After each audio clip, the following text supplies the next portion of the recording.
don't feel good from eating that food.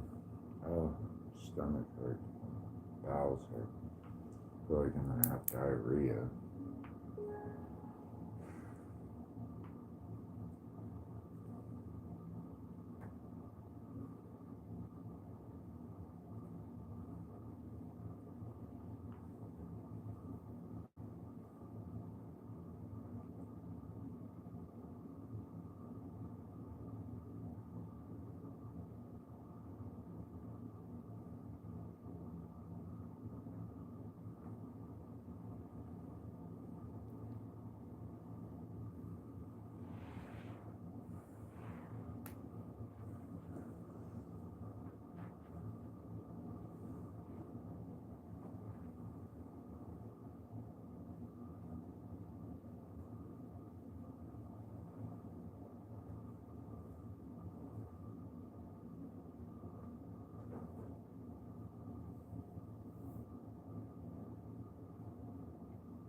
Sorry, I haven't felt good today from the food I ate.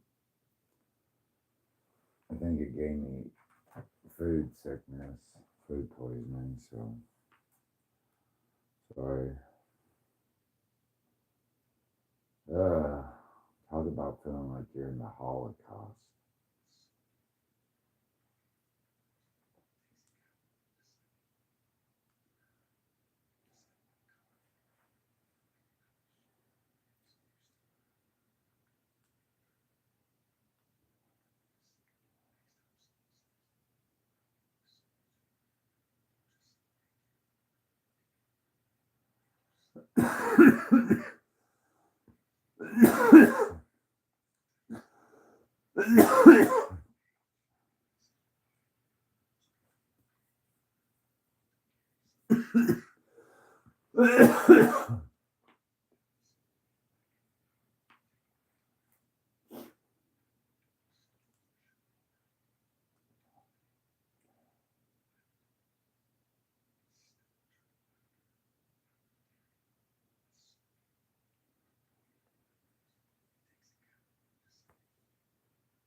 Oh, thanks. So nice. It's hot in here. I'm gonna turn the AC up.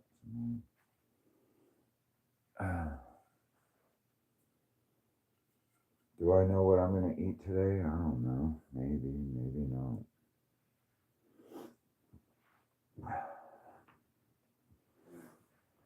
Have I ever gone long periods without food? Yes. So, I think the most is 3 days without food. So, I don't think I can do over 3 days.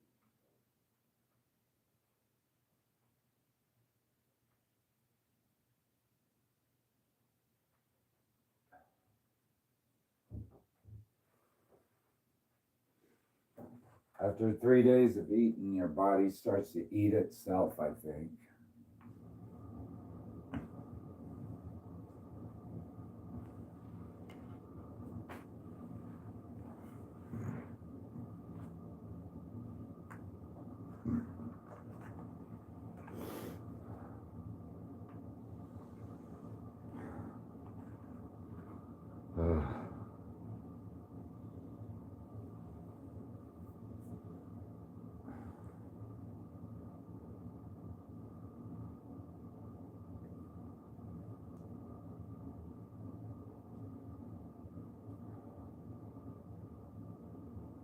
That's what they used to do to the Jews in the Holocaust. They used to feed them like human ash from the gas chambers and the cremation and all that. So yeah, it was called black milk back in the day. They called it.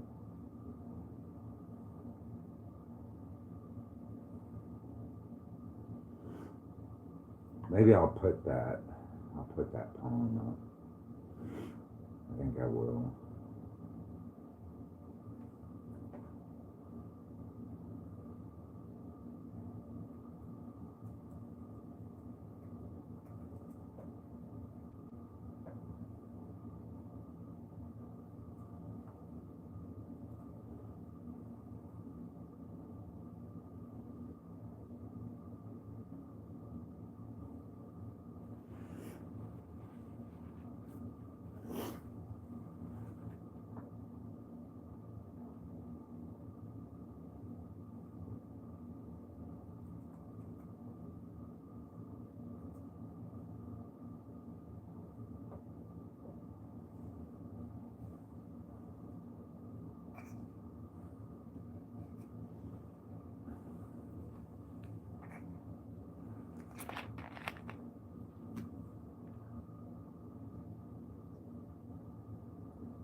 Oh God, that fly.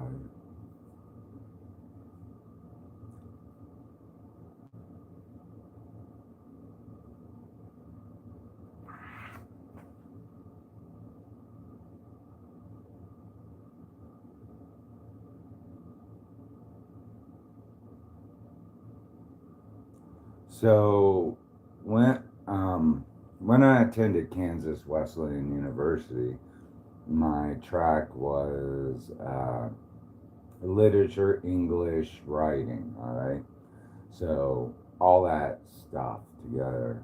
My final paper of the year, because I guess I had painted an image in art in one of my art courses of the United States flag with swastika. So I think that might have alarmed people. But aside from the fact that if you took away the Holocaust completely out of, I know you can't, but let's just remove the Holocaust from World War II, all right? And we just look at National Socialism as a political theory without, because National Socialism wasn't based on attacking Jews in of itself. That was like a last resort thing. Most of the time, the Jews during World War II were housed in ghettos until the last half of it, where Hitler just, I'm sorry, the guy in Germany, he just did it because he was losing the war. Basically, that was, I don't know if that's the truth, but that's assumed that he did it as a last resort to try to prove to the world what he was capable of doing and the atrocities. So basically, he was fighting a losing battle and doing the worst and heinous shit that he could do at the last minute. And that was the Holocaust. So, but at Kansas Wesleyan University, I think they took it wrong. Like I hated Jews or something. I don't. I've dated a couple of Jews in my life. So I don't hate Jews at all. Um, I I don't believe everything they believe, but anyways, it's more complicated than that. Politically, I believe in National Socialism, but what the guy in Germany did with the Jews, I do not agree with. Just like with Stalin, you know. Yeah, community, unified people, good idea. Gulags, bad idea. Anyways, so my final paper before I graduated from my English to get my degree was on an author named Paul Celan, and he was a Holocaust survivor. So, and he wrote a poem called Todesfuge, and this is a very important poem regarding his experiences inside of concentration camps. I think it was at Auschwitz or Dachau, one of the two. He was put into one of those. They might say somewhere. I can't remember, but somehow he survived the experience, and it really fucked up his head. I mean, this guy was just, but at the same time, he became one of the greatest authors and poets of that time after World War II. So after World War II, although they say Elie Wiesel and Anne Frank and all those people are important, those are the mainstream. But this guy kind of gives you more of a deeper understanding of what was actually going on. You know, things that might have been a lot more disturbing if we had known the truth. Now, mind you, like I said, the guy in Germany just did this kind of in the, maybe from the half part of the war up to the last half. Before then, the Jews were just forced into ghettos, you know, Jewish ghettos. We've all heard that 1,000 times. But here's Paul Celan. He's a Holocaust survivor. I wrote about him as my final paper at Kansas Wesleyan before I graduated on his poem Totus Fugue. Now, Paul Celan, this is him. He's also known as Paul Anschel, but I guess this is his pen name, Paul Celan. You'll also find him as Paul Anschel, so I think you spell it Anschel.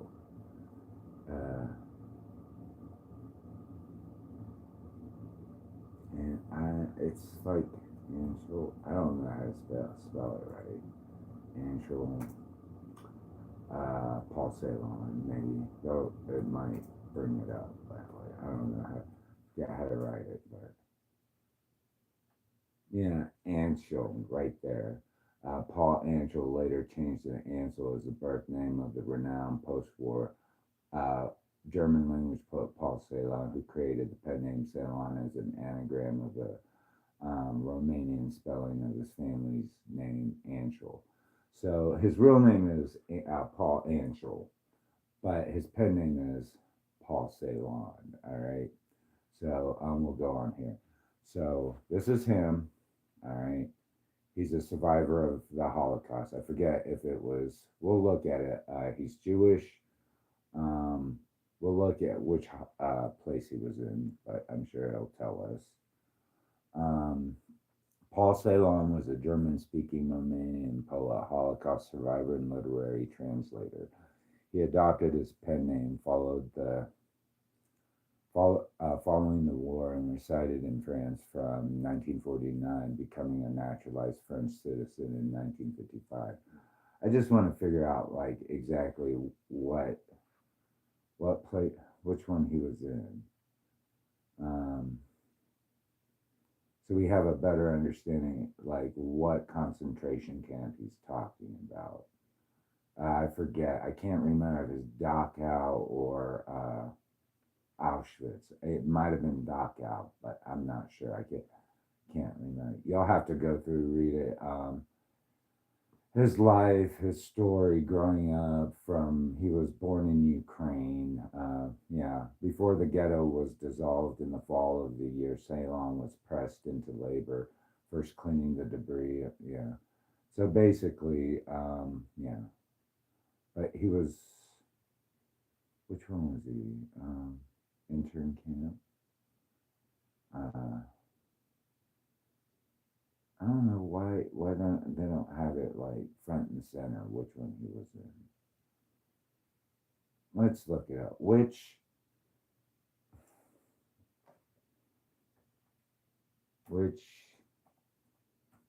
concentration camp was Paul Celan in? So he was not in a concentration camp, but he was in a Transnistria intern labor camp. I don't know if, I thought he was in one of the bigger ones for some reason. I don't know. But my focus was on his poem, not so much on his personal one. But I had no clue that he was not at, was Transnistria. Is that any worse or not? I would assume so, because according to the poem, it just sounds awful, if you know what I mean. So I'm not sure if, let's just read the poem and a little bit about his life. Because even if he wasn't in a Nazi concentration camp, but he was in a Romanian Transnistria intern labor camp, apparently, like right here, I'm sorry. See, Paul Celan was not in a Nazi concentration camp. Instead, for the summer of 1942 until February 1944, he was imprisoned in a system of forced labor camps in the Transnistria in southern Romanian regions run by the Romanian regime. His parents were deported separately to a Transnistrian internment labor camp, often referred broadly as a concentration camp, where his father died of typhus and his mother was shot. I don't know if that was any worse in Dachau, but according to in Niestrian,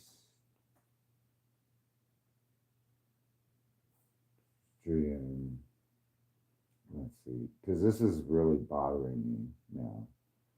That I thought he was in like one of the bigger ones. Trans and Eastern. Because I can't imagine that this camp was as bad as it was if it wasn't like Dachau or Auschwitz, if you know what I mean. I just assumed he was bad. Were they bad? How bad? Because apparently, according to his poem, they were awful. Apparently so, yeah. Camps and ghettos run by the Romanian regime was brutal sites of mass murder, starvation, and disease between 1941 and 1944. So Axis authorities supported and killed thousands of Jews and Romani people through horrific abuse. So apparently these were just as worse, just not so centralized and located in certain regions of.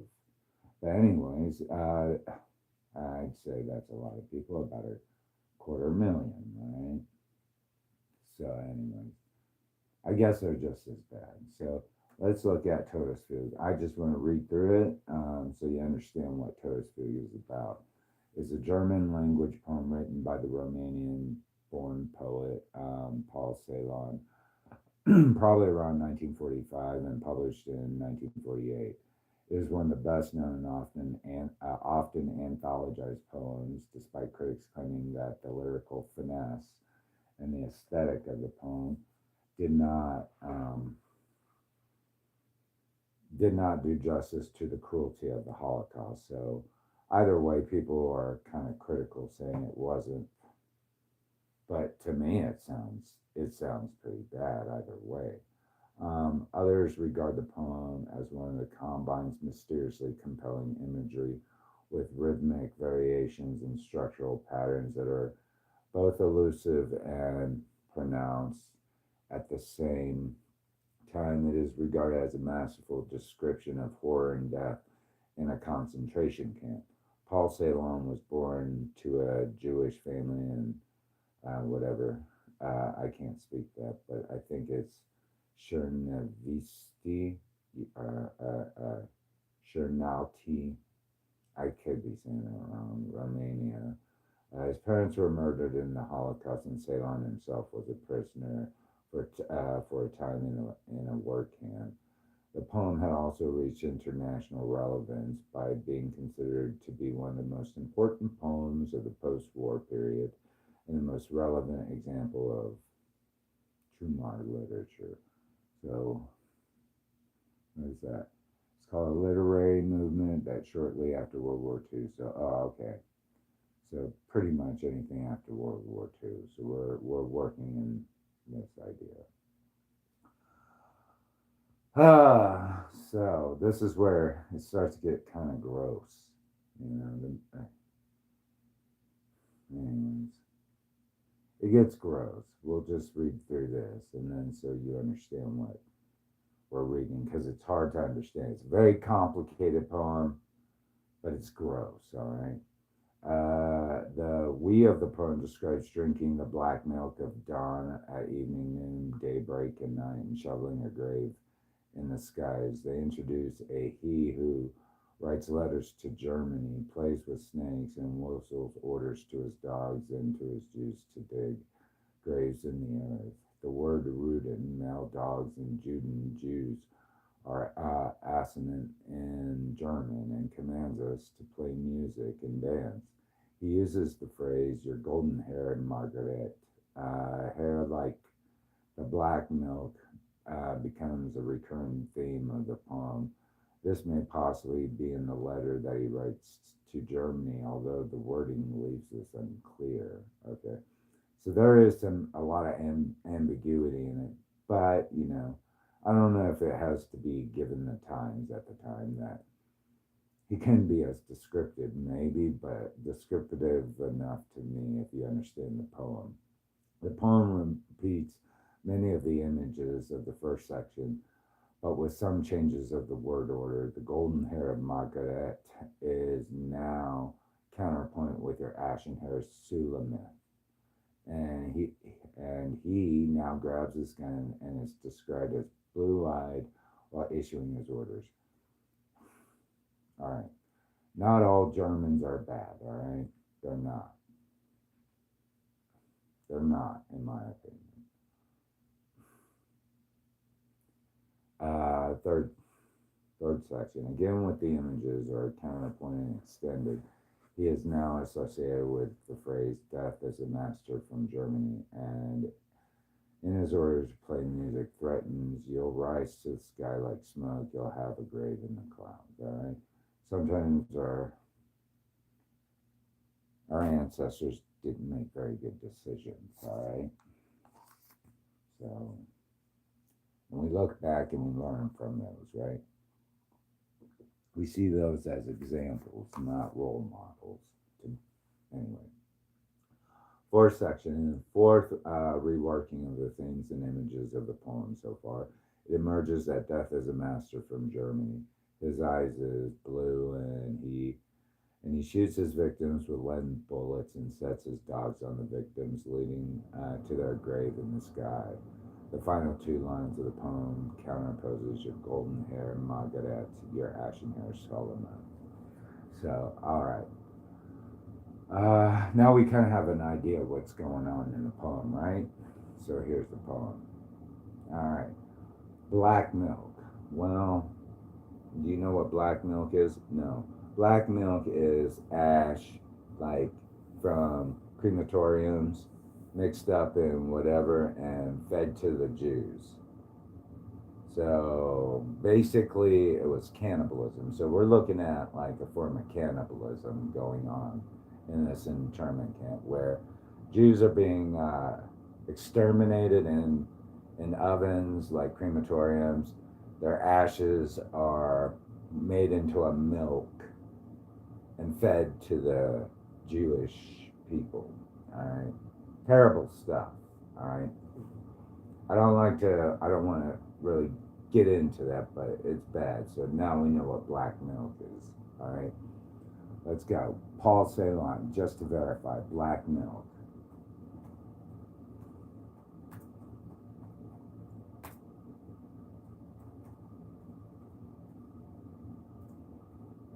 Cremation, ash, fed to Jews in Todesfield. Alright, Paul Celan. So,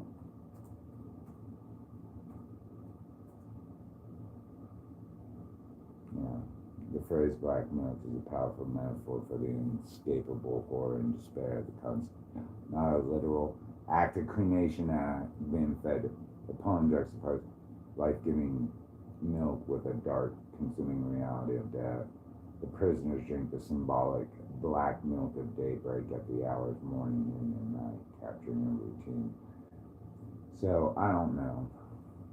I assumed what black milk was cremation, ash, and some kind of liquid. I don't know. But apparently, I don't know if you can come out and say that the Jews were being fed this. I don't know. But anyways, it represents a perversion of nourishment instead of sustaining life. The forced reality of the camp feeds the prisoners a continuous diet of death and spiritual dread. I can't imagine what else they'd be eating than black milk. I mean, I don't know. What were they eating, like bratwurst? I don't fucking know. You be the judge. Anyways, why are they eating this? All right. Okay. So black milk of daybreak. We drink it at dusk. We drink it at noon and morning. We drink it at night. We drink and we drink. We dig a grave in the sky. There's plenty of room. A man lives in the house. He plays with his snakes. He writes. He writes when it darkens in doucheland, your golden-haired Margaret. He writes it and steps outside of the house, and in the strike of the stars he whistles his hounds. He whistles his Jews. Dig a grave in the ground. He commands a strike up for the dance. Black milk of daybreak. We drink you at night. We drink you in the morning. And midday we drink you at dusk. We drink and we drink. A man lives in the house. He plays with his snakes. He writes. He writes when it darkens in doucheland, your golden-haired Margaret, your ashen-haired Suleiman. We dig a grave in the sky. There is plenty of room. He shouts you there. Dig deeper. The rest of you sing. You others play on. He raises the rod from his belt. His eyes are blue. Driven the spade deeper. The rest of you sing with others. Play on for the dance. Black milk of daybreak. We drink you at night. We drink you at midday and morning. We drink you at dusk. We drink and we drink. A man lives in the house with golden-haired Margaret, your ashen-haired Suleiman. He plays with his snakes. He shouts, make death sound sweeter. Death is the master from Doucheland. He shouts, strike the violin darker than rise as a smoke in the air, than a grave in the clouds. There is so much more room. Black milk of morning, we drink you at night. We drink you at midday. Death is the master from Doucheland. We drink you at dusk. In the morning we drink and drink. Death is a master for Doucheland. His eyes is blue. He leads bullets strike you. His aim is true. A man lives in the house, you golden-haired Margaret. He whistles his hounds and grants us graves in the sky, and he plays with his snakes, and he dreams. Death is a master, aus Doucheland, golden-haired Margaret, your ashen-haired Suleiman. So I'm assuming these are having to deal with biblical characters versus, the golden-haired Margaret versus the ashen-haired Margaret. I think it's one of Margaret is the biblical, isn't it a biblical character of some sort or something? I'm sorry, it's been so many years since I've reevaluated all these and looked at Margar. Maybe not. That's Himmler's wife, right? Margaret and Suleiman. The Suleiman, the biblical. No, Suleiman. Okay, so actually, I thought they were biblical characters too, but were they biblical characters?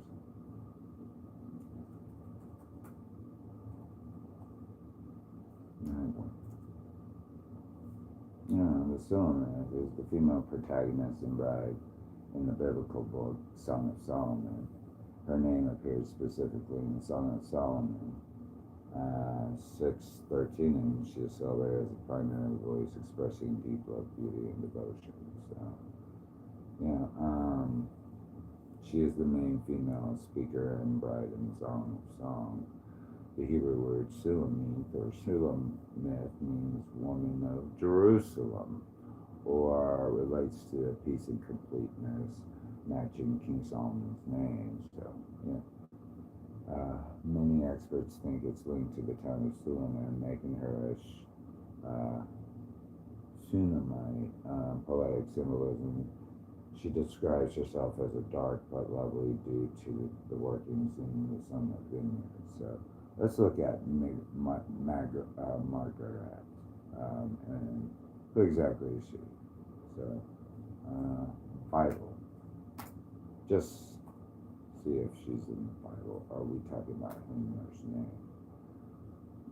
It's not in the Bible. Okay, so we're looking at Himmler's wife then, I guess, right? I'm assuming. All right, because does Margaret Himmler. Let's see, Margaret. So we're looking at maybe her, all right? So this is her. This is who Margaret is, I guess. All right. Great for the internet. Back in my day, you had to dig through books like hell to figure out all the. Now you can look it up in 5 seconds, right? So now we know. All right. We've read this, all right? So we're assuming that this is Himmler's wife. It doesn't come out and tell us that is Himmler's wife, but now we know, right? And this is a biblical character for Song of Solomon. All right, so there's one thing you need to know about this song, though. Do you like the musicality and the rhythm and the lyrical quality of it?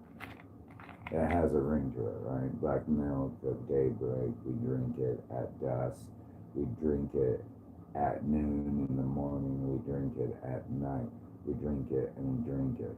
So basically, it's musical in the sense that it is a death dance, all right? It has a death dance song, which means death dance. All right, death dance, Holocaust. What was the death dance back then? Well, the phrase death dance in context primarily refers to a historical account of camp prisoners forced by guards to dance before execution. The tragic tango of death played by slave labor camp orchestra or artistic and musical expression inspired by these grim events. So, forcing dancing, the guards at concentration camps and death camps occasionally forced Jewish prisoners to perform physical exhaustion or humiliating dances on graves or near gas chambers before executing them as a form of psychological torture. The Tango of Death, Tode's Tango, in camps like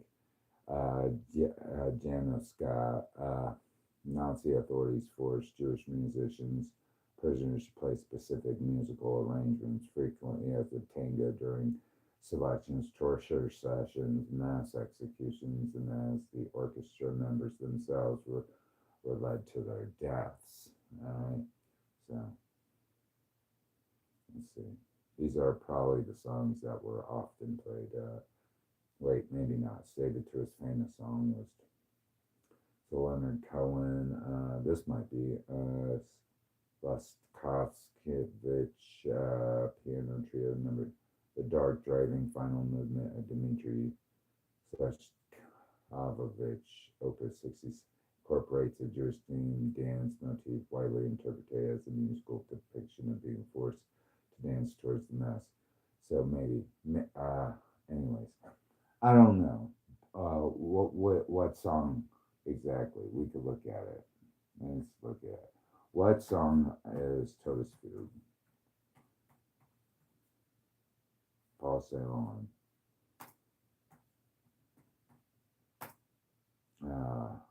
Representing.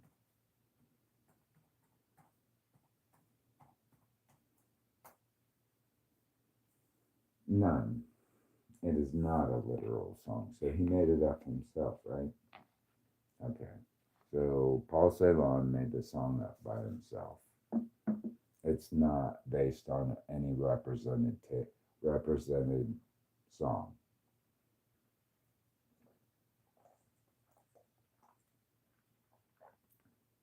So not only do we have a song that this guy has created, the poem, but we also have a poem that depicts the brutality of being in the Holocaust with references to biblical characters and Himmler's wife. All right, she's let's say Marguerite Himmler or whatever Boden. What is she? She's the death lady, I guess, right? She's sending everyone to their death. So maybe, I don't know. It's a poem, all right? It's a poem. It's not meant to be straight out, if you know what I mean. There's a lot of ambiguity. There's a lot of figurative language. There's a lot of this and that. So you have to kind of you have to understand what may have been going on at that time. Um, it's not going to straight out and tell you like a factual, fact-based book. A poem is always going to have an element of mystery to it, and you have to kind of dig deep or read between the lines. At first, does it look all that much of a bad poem when you read it? Yeah, you kind of understand. But then the deeper you get into it, okay, what is black milk? Why are they feeding these people black milk? The internet doesn't want to come out and tell you exactly what black milk. It's an assumption. Where would you get black milk? I don't know where black milk is. I've never heard of it. The only thing that I know that you can mix liquid up uh, and turn it black is with ash, right? Maybe dirt, but ultimately ash is going to turn milk or water in black. So, and I can't imagine like what the Jews were doing with all that cremation ash. So, I don't know. The graves in the sky. What do you think that means? Smoke, cremation? There's plenty of room, it says, so you don't have to dig anything. Anyways. Why is everybody like dancing around, right? And playing music? When we understand there's the death dance, right? Going on in this poem, right? So everybody's dancing right before their death. And everybody's drinking, and then they're talking about doucheland. So he writes, where it darkens in doucheland, your golden haired Margaret. So we also know that Aryans, blonde hair, blue eyes, right? Man lives in his house and he plays with the snakes. He writes, well, could be anything, like, I don't know.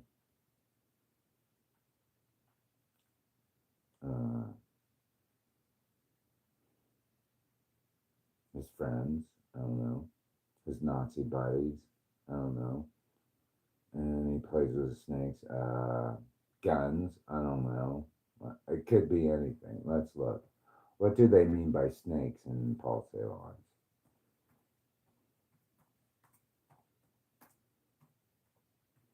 I mean, we can break this down all fucking day, word by word, but what does he mean?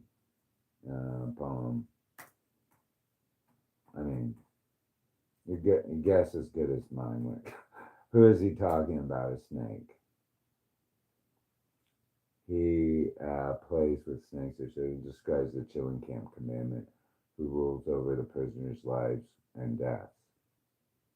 He symbolizes cold malice and sadistic control and the toxic, deceptive nature of absolute power.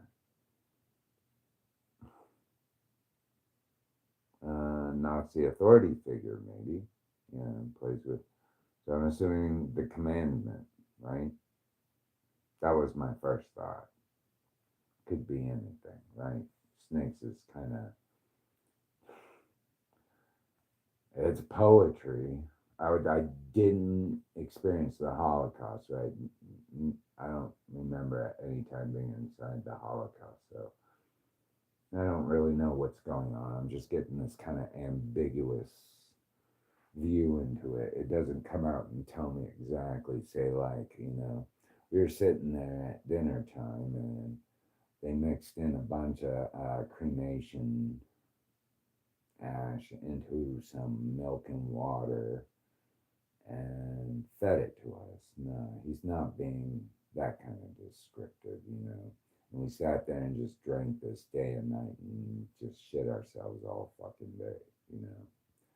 Because what they do, they exterminated the Jews, so you could probably have poison in there too, right? There's probably poison. The Jews are probably being poisoned. They're shitting all over the place. They're drinking this cremation garbage, black milk stuff, morning, noon, and night. They're playing music in these concentration camps before they're being executed. So where is all this shit going, right? So, yeah. So what else can we look at?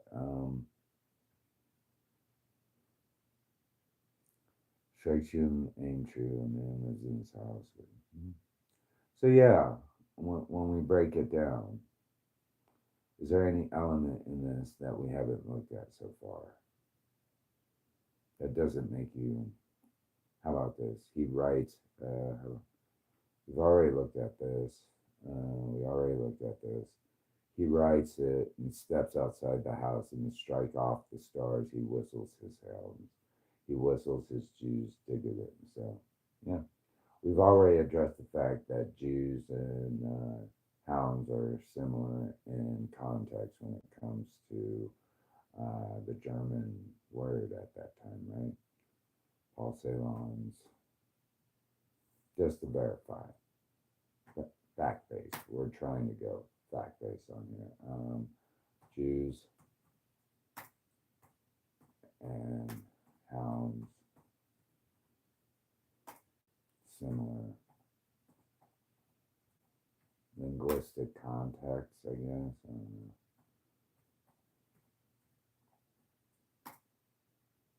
Nuance, nuances. I don't know. Let's just guess. Total good parallel lines. Air. He whistles his hands by matching the exact grammatical. I'm not a German expert, but what do you think? Herbie Fifian and Hervor Fifian and substitute Ruden hounds with Juden Jews. Ceylon uses a near homophonic rhythm and identical syntax.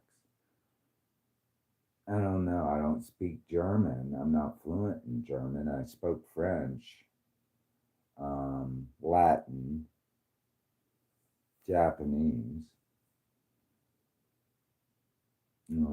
But Juden and Ruden, like hounds and Jews, sound similar. What do you think? He writes it and steps outside of his house and the strike of the stars, and he whistles his hounds. He whistles his Jews dig a grave in the ground. He commands a strike up for the dance. I don't know. What do you think? I think we addressed every line in that. You can find this, I think, in his Dursan collection, Dursan aus den Urnen, Sands of the Urn, because the initial printing had many errors, but you can also just find Huddersfield. So, yeah. Paul Ceylon.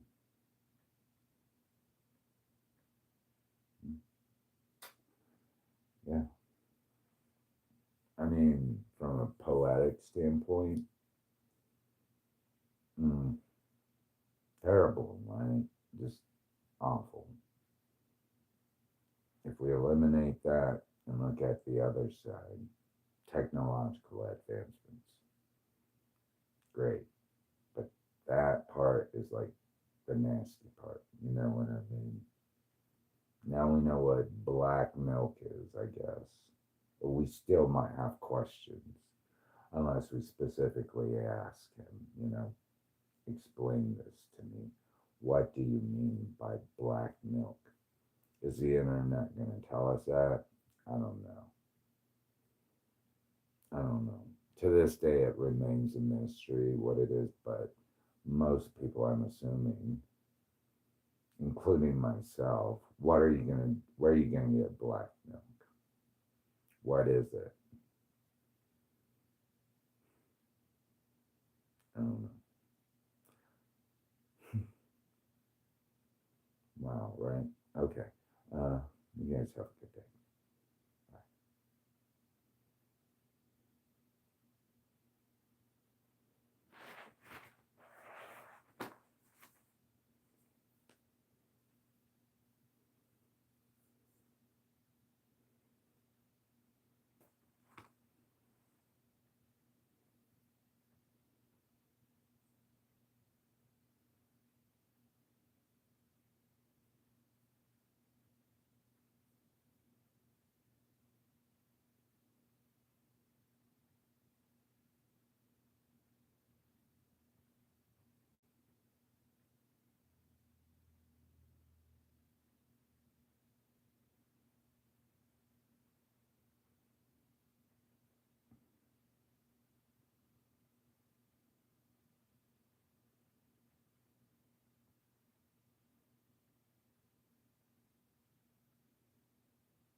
Nobody knows. Nobody knows. Not even, I don't think Paul Celan knew. And if he did, he didn't want to talk about it outright, I'm sure. So, I don't know. I don't know. Who knows?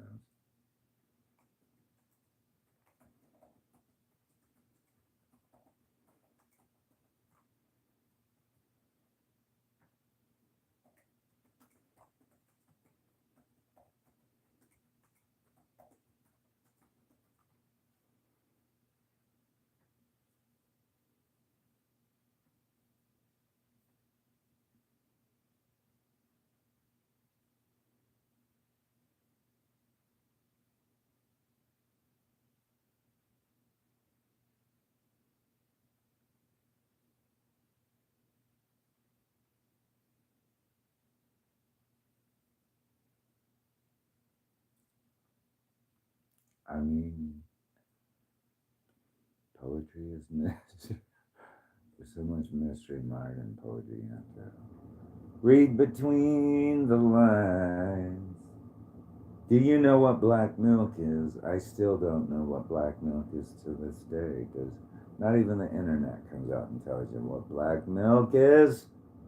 So, I mean, what is black milk? I've never heard of it. I don't know what it's made of. Do you? Was it milk, water, and human ash? Who knows? I don't know.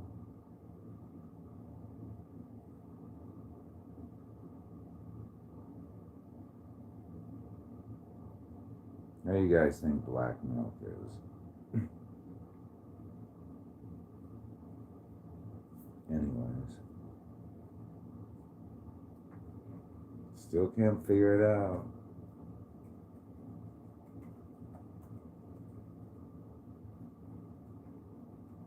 Not all poetry tells you exactly what it means. You gotta figure it out yourself. Or what you think it means.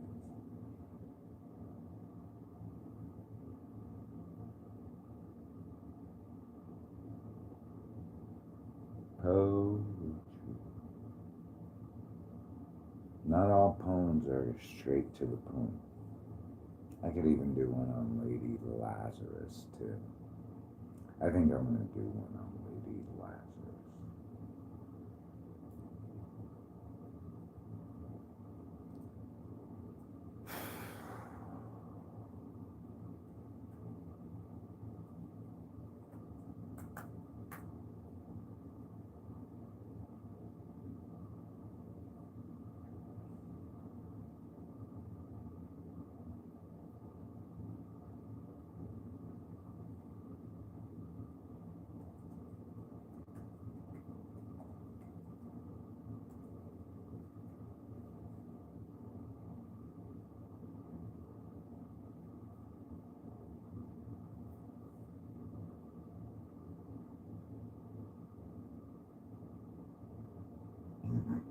Sorry.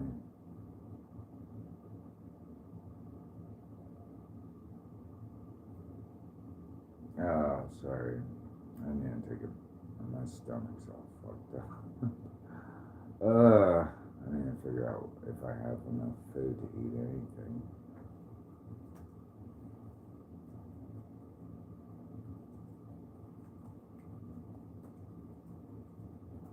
Try not to listen to dumb people because they'll mislead you with bullshit.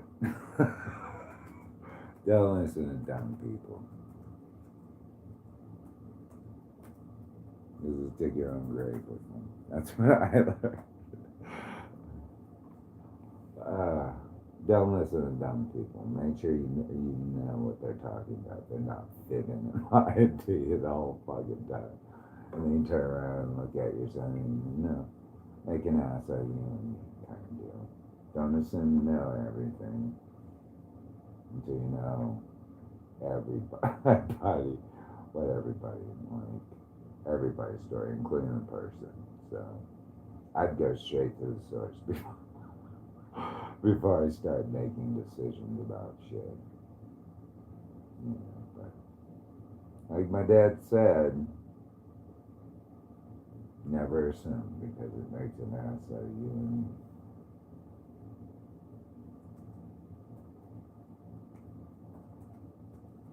So anyways, life is a dream. We can do it for fun.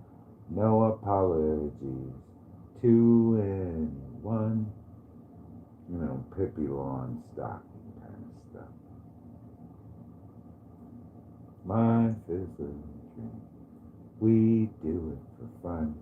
No apologies to anyone.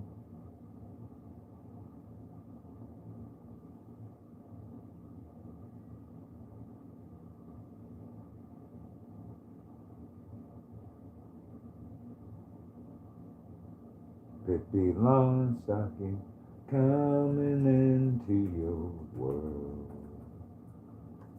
Freckle-faced, red-haired girl, you oughta know. You remember Pippi Longstocking, everyone? Anyway.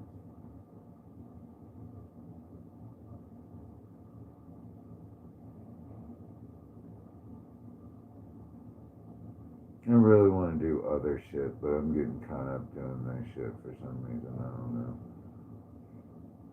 I just feel like doing it.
Uh,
not in the prettiest tone.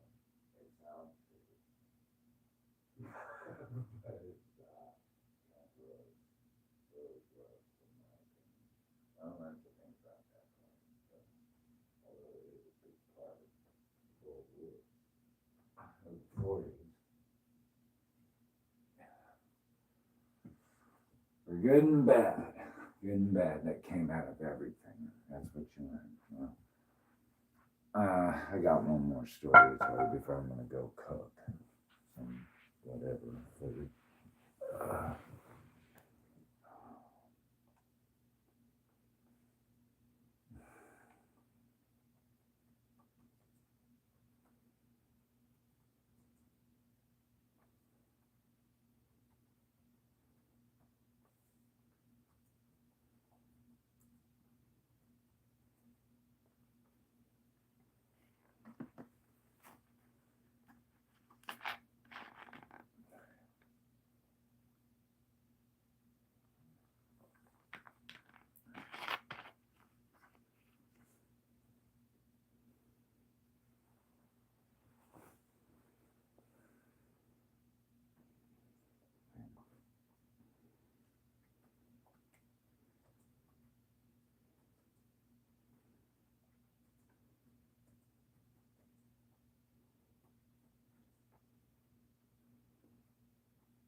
Sorry.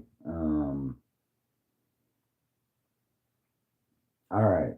We're back to the 1940s. That's my most favorite time of literary history in America is the 1940s. Right after World War II or during World War II. But we're going to America this time, all right? We're in America. And what's going on in America is two literary movements. The first that is emerging, and everybody loves it, and they make a big fuss about it, is like a countercultural movement, all right, in the 1940s. So let's look at it. The Beat Generation and its signature poetic style originated in New York City during the mid 1940s. Core figures like Allen Ginsberg, Jack Kerouac, and William S. Burroughs met around Columbia University, laying the groundwork for a counterculture literary movement that rejected post war middle class conformity. Great. All right. A bunch of rebellious writers that want social change. All right. So we understand that sex, drugs, and rock and roll and being cool and hip, right? What about those people that weren't that cool? That people did not like at all, really, because they thought they were like weirdos and nut jobs during that time in the 1940s. These are the people that were the outsiders. And we're not talking about the beatniks here. We're talking about a different literary movement called the confessional poets. So, no sex, drugs, and rock and roll on this one. But let's look what's happening in the 1940s at that time. In the 1940s, the study and treatment of mental illness underwent massive shifts driven by World War II. Influential treatments include controversial prefrontal lobotomies and electroconvulsion therapy, while the war's psychological toll on soldiers catalyzed the National Mental Health Act of 1946 and formalized clinical psychology as a distinct professional field. Right, and we can go into all the quackery that was involved in that, right? But like lobotomies, electroshock therapy, only used in massively severe cases, they say. Like really bad cases. Like the dude or the chick is just you're afraid for your life in the same room with them. That kind of thing. So anyways, so what do we get out of this movement? Confessional. And we'll go into it. I'm just going to introduce you real quick to this style of writing. Prepare yourself. It's disturbing to some degree. It's not going to be like Jack Kerouac, Allen Ginsberg, we're going to go smoke some weed and drink some coffee or something like that. Sounds fun, and say the establishment is down and we're tuning in and tuning out. All right. That's for the majority, the mainstream of America, beginning in the 1940s, traveling around all over the country, living life as a new age hippie kind of thing, wearing black, being artsy, all right? That's the vibe in America. But the undertone in America at that time was psychology and the toll that World War II created on the human psyche at that time. And who do we get? Confessional, poetry, and poems, and we'll get into that. But I want to start with this quote by Robert Lowell.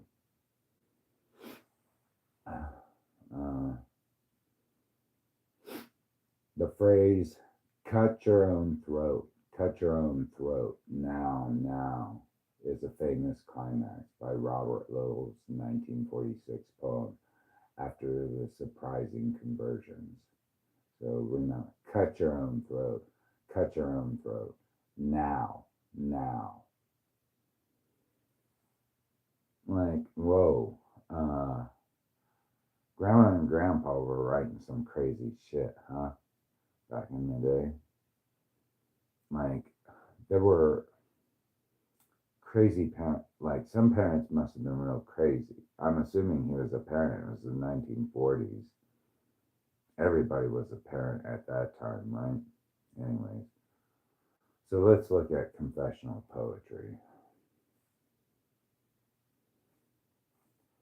Confessional poetry is a mid-20th century American literary movement focused deeply on personal autobiographical experiences, featuring key figures like Sylvia Plath, Robert Lowell, and Anne Sexton, all of which were admitted into mental institutions and met an untimely demise, all self-inflicted. So, all right, what is confessional poetry? All right. Confessional poetry, or confessionalism, is a style of poetry that emerged in the United States during the 1950s and the early 1960s. It is sometimes classified as a form of postmodernism. It has been described as poetry of the personal or I, focusing on the extreme moments of individual experience of psyche and personal drama, including previous occasions, still taboo matters, such as mental illness, sexuality, suicide, often set in relation to broader social themes. The confessional poets engaged with personal experiences has been explained by literary critics as the effort to distance oneself from the horrifying social realities of the 20th century, events like the Holocaust and the Cold War, and the existential threat brought by the proliferation of nuclear weapons had made public matters daunting for both confessional poets and their readers. The confessional poets were also worked in opposition to idealization of domesticity in the 1950s by revealing unhappiness in their own homes. The school of confessional poetry was associated with poets who were redefining American poetry in the 1950s and 60s, including Robert Lowell, Sylvia Plath, John Berryman, Anne Sexton, and W.D. Snodgrass. Okay, we just came out of World War II in the 1940s, all right? We're entering into the 50s, so somewhere in between that time we're creating this genre called confessional poems. You can even put, from my last video, Paul Anschel, Paul Celan's Totus Fuga fits into that category too. Confessional poetry, right? Would you say it is? I don't know. Would you say it's his experience he's telling you? Poetry wasn't always confessional. People didn't use things like I, like he said, or me. So we're entering into the 50s at this point, all right? So we got a decade of maybe 15 years. 15 years in, like 5 years into the 40s, a decade in the 50s, and then by the time the 60s is gone, we don't really hear about confessional poetry. It's just stuck into the mainstream at that point. We don't even look back at it as like a foundational literary movement. Now it's just, we do it all the time. No, all right. It wasn't always like that. I mean, if you look back, poetry wasn't always like that. So let's go into. Now this chick, Sylvia Plath, she reigns supreme, undoubtedly. She's like the queen of confessional poetry. She's born in 1932 and died in. She didn't have much of a long life, about 30-some years, I guess, before she self-deleted herself, I guess they call it nowadays. Ouch. But which was common for these poets at the time. But Sylvia Plath was an American poet and author who is credited with advanced confessional poetry. Her work is known for its intense imagery and use of rhyme and alliteration. Plath's most famous collection, Ariel, includes the poem Daddy, Lady Lazarus, and the Moon and the Yew Tree.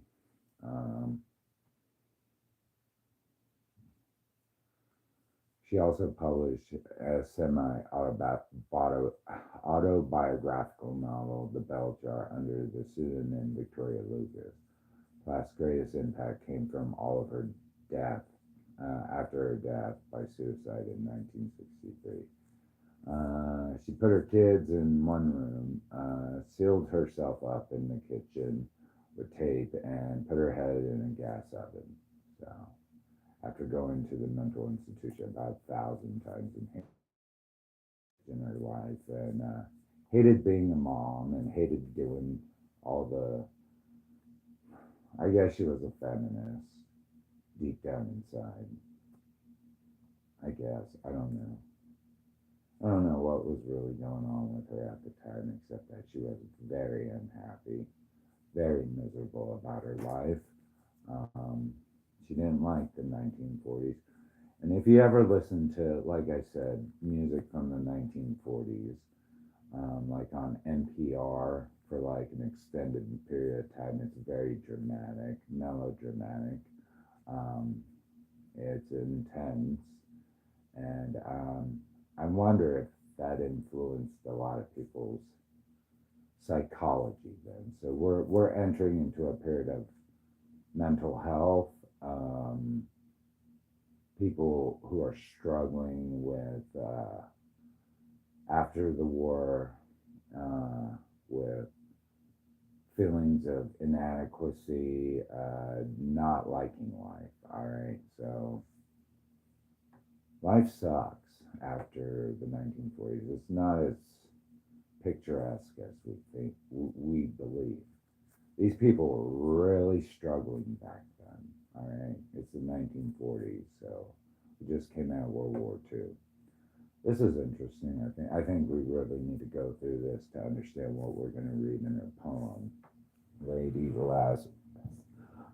It's short in terms of what it explains, but Wikipedia does a good job, I think. All right.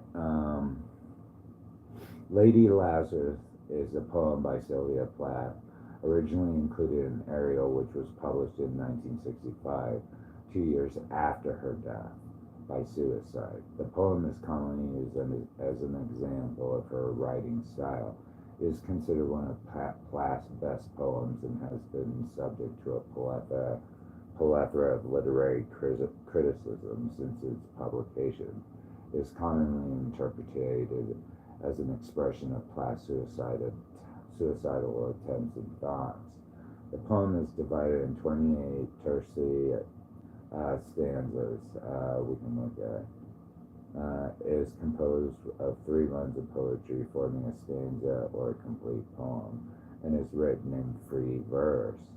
Genre: Lady Lazarus and Sylvia Plath poetry catalog falls under the literary genre confessional poetry.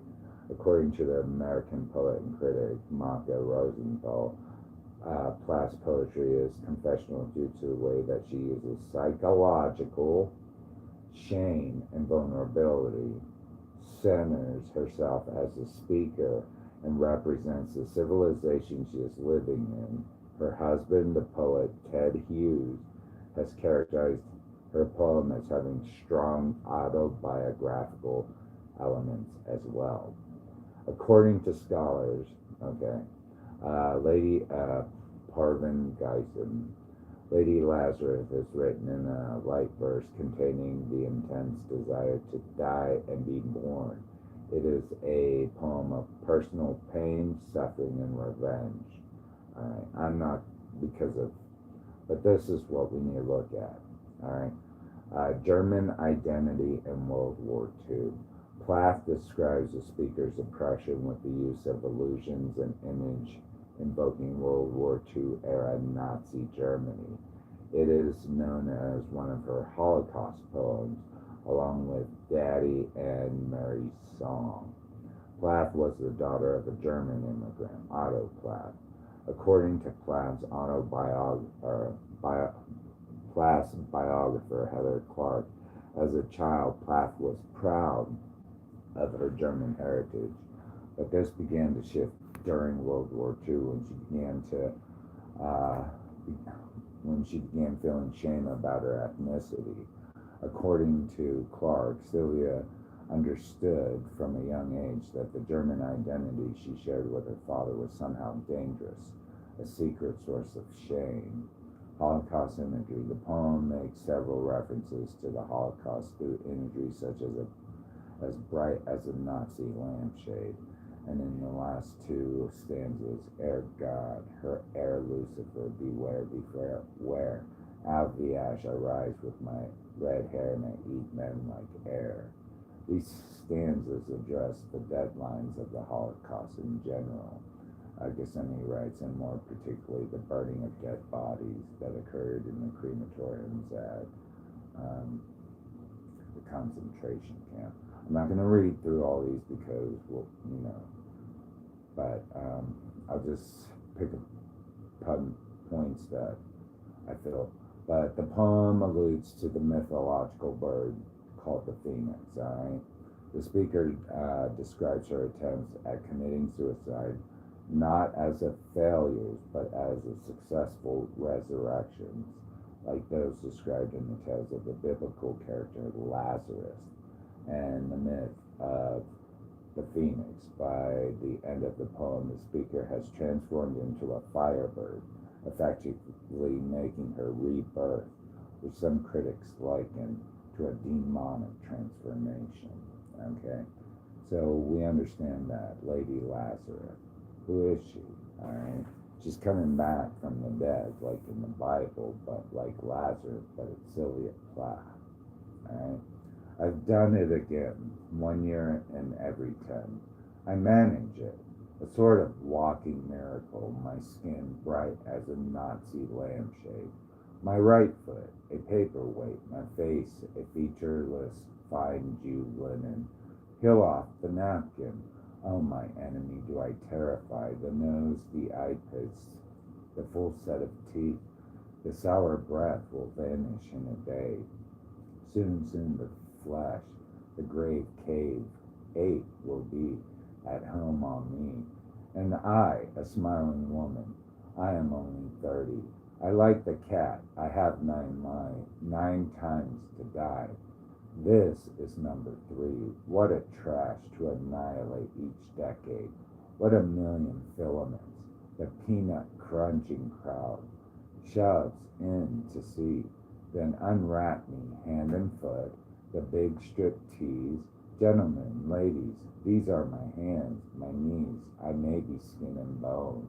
Nevertheless, I am the same identical woman. The first time it happened, I was 10. It was an accident. The second time I meant to last it out and not come back at all. I rocked shut. As a seashell, they had to call and pick the worms off me like sticky pearls. Dying is an art, like everything else. I do it exceptionally well. I do it so it feels like hell. I do it so it feels real. I guess you could say I have the call. It's easy enough to do it in a cell. It's easy enough to do it and stay put. It's the theatrical. Come back in broad day to the same place, the same face, the same brute, amused shout. A miracle that knocks me out. There is a charge for the eyeing of my scars. There is a charge for the hearing of my heart. It really goes. And there is a charge, a very large charge, for a word or a touch, or a bit of blood, or a piece of my hair, or my clothes. So, air doctor, so, air enemy, I am your opus, I am your valuable, the pure gold baby, that melts to a shriek. I turn and burn. Do not think I underestimate your great concern. Ash, ash, you poke and stir. Flesh, blood, there's nothing there. A cake of soap, a wedding ring, a gold filling. Ere God, ere Lucifer, beware, beware. Out of the ash I rise with my red hair, and I eat men like air.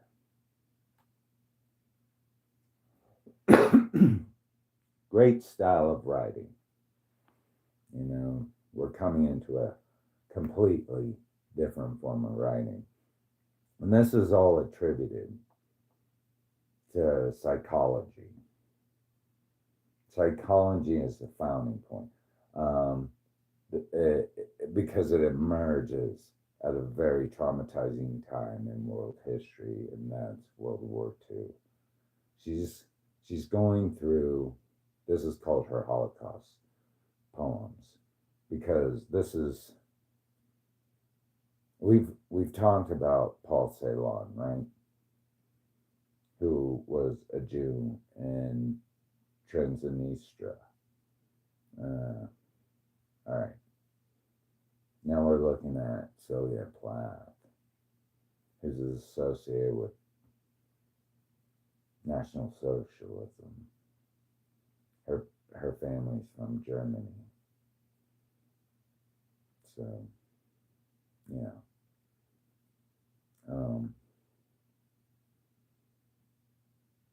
I guess that can cause a little stress too in her life at the time too. I don't know. Not everybody's like, and I still saw it for many years too. I've seen people, it still goes on. Everyone associates Germany as, you know, no matter how well they wash their image for the world, they still have to address that. But even people who are descendants of it, who have no association in real life to that period of time, do carry some form of guilt. I'm sure, you know, I'm sure the Japanese too, they have to.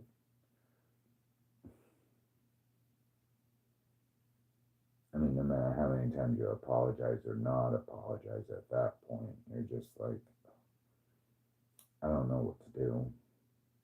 That was like grandma and grandpa,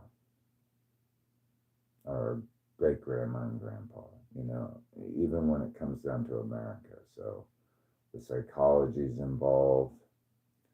We're coming out of really bad periods in history. And then out of World War II and the Holocaust, we start to see a new form of writing emerge around the world, even in America. And Sylvia Plath dominating that scene, you know. So, anyways, she rises like a phoenix each time. So, all right. I like her. I do. I like the confessional poets because if it wasn't for them, we wouldn't be able to write stuff like that. It has to start somewhere. Nowadays, it's just anybody can do it, and it's not a big deal. You know, anybody can say whatever they want in poetry, but it wasn't until the 1940s and that shift in writing that people like Sylvia Plath totally rocked the boat and how we're allowed to, and what we're allowed to say and vocalize in literature. Does that make sense?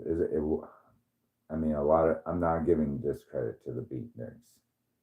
And some people, that was their thing back then, but I can identify more with the confessional because my life took that turn during the 1990s. So I can't really understand the beatniks. My life wasn't like that. About after the 1990s, it kind of shifted. And from there, it went into more like Sylvia Plath. All right. Bye.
Fuck.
previously these men were just talking to each other and that's how they found these locations.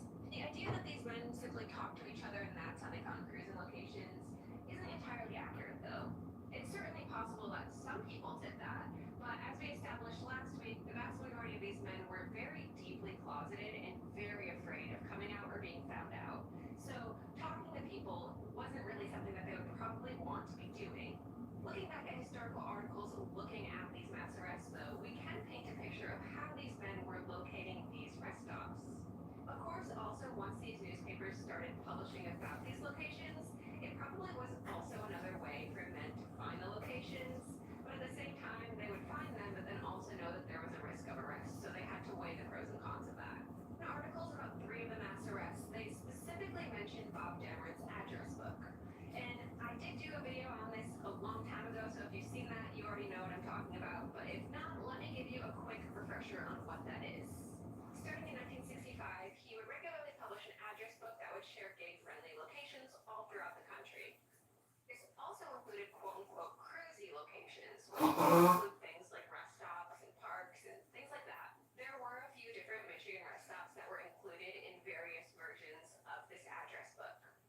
The Byron Township rest stop in Kent County was certainly in the 1977 address book.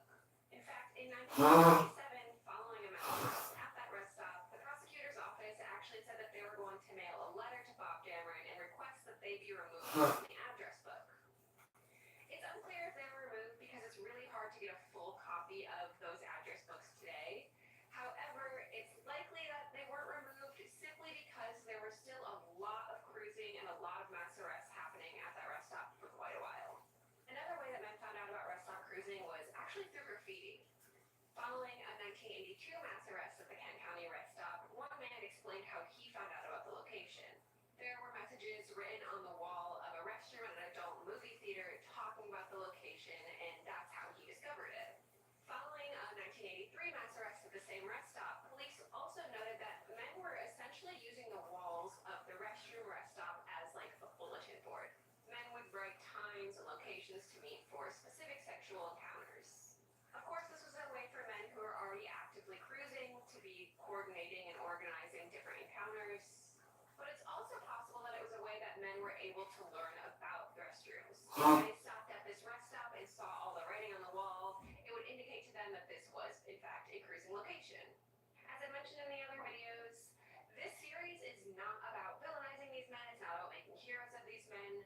It's really just about exploring what we can learn from these 26 mass rest stop arrests. Thank you so much for watching, and next week we'll talk about why rest stops became so popular for cruising. The information that I'm sharing, this is not anything regarding to legal advice. I do not give legal advice. The information that I'm sharing is for entertainment purposes only and also educational purposes only. This is public information. I do not give out legal advice. If you need legal advice, please consult with an attorney. The meaning of family insurance fraud scheme. A family insurance fraud scheme is a deliberate deceptive plan carried out by corrupt family members, sometimes working with outside professionals or institutions, to illegally profit from an innocent family member's life insurance inheritance or other financial assets. The scheme often includes identity fraud, financial exploitation, theft of property and wealth, and the use of corrupt connections in the medical, legal, and court system to control or discredit the innocent victim, allegedly. The ultimate goal is usually to gain control over life insurance policies, wills, trusts, estates, deeds, and benefits while silencing the person who could expose the corruption. Key elements involved: 1. Life insurance manipulation. Taking out a life insurance policy on an innocent family member without their knowledge or attempting to cash out on an existing policy. 2. False legal control, guardianship or conservatorship. Placing the innocent victim under state control, claiming they are mentally unstable so the perpetrator can legally handle their money and assets. 3. Identity fraud. Using the victim's personal information to commit fraud, crimes, access benefits, or transfer property. 4. Inheritance theft, stealing or hiding wills, trusts, or deeds that rightfully belong to the victim. 5. Collusion with corrupt professionals, working with dishonest doctors, social workers, lawyers, and probate court officials to make the fraud look legal. 6. Silencing the victim, labeling the innocent victim as unstable, mentally unfit, or delusional so that their whistleblowing about corruption that is happening to them in the theft by deception is ignored. Examples of how the fraud scheme worked with a corrupt family member or family members. 1. Life insurance payout setup. Corrupt family members secretly take out or alter a life insurance policy on the innocent family member. They forge signatures or use stolen identity information. When the victim is silenced or harmed, the family members attempt to collect the payout. 2. False conservatorship. The innocent person is dragged into a county probate court. A corrupt social worker and psychiatric medical doctor provide false reports declaring the victim mentally unstable. The court then appoints a family member or third party as a conservator, guardian to control Sounds like all what I finances went of the through. innocent victim labeled a mentally unstable or an incapacitated ward. 3. Inheritance and estate theft. A deceased relative's will or trust is altered, hidden, or forced to cut the innocent family member out. Property deeds and transferred without consent. Benefits, pensions, and survivor funds are redirected to rich family members. 4. Collusion with hospitals and doctors. A corrupt hospital or psychiatric doctor labels the victim as delusional or incompetent. The medical record is used as proof in court to enforce violation or to silence the victim. The person is drug, restrained, or institutionalized to keep them from fighting back. 5. Silencing and retaliation. When the victim tries to expose the scheme, whistleblowing about corruption, theft, abuse of fiduciary, abuse of power, the system discredits him. Police reports are ignored, courts refuse to hear evidence, and family members spread false stories about mental instability of the innocent victim. In summary, a family insurance fraud scheme is when corrupt, greedy relatives, sometimes with the help of unethical professionals, manipulate life insurance, inheritance, and legal guardianship systems to exploit and financially destroy the innocent person or innocent person who is the family member life. They use fraud, lies, coercion, manipulation, deception, smear campaign payments, and third-party co-conspirators and abuse power to gain wealth while silencing the innocent victim who the money was stolen from, the state was stolen from, the insurance policy that belongs to a rightful guarantee was an innocent person that's falsely labeled as mentally unstable or incapacitated or to gain wealth while silencing the innocent victim through false conservatorships and false mental health claims.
Got some work to do, my friends.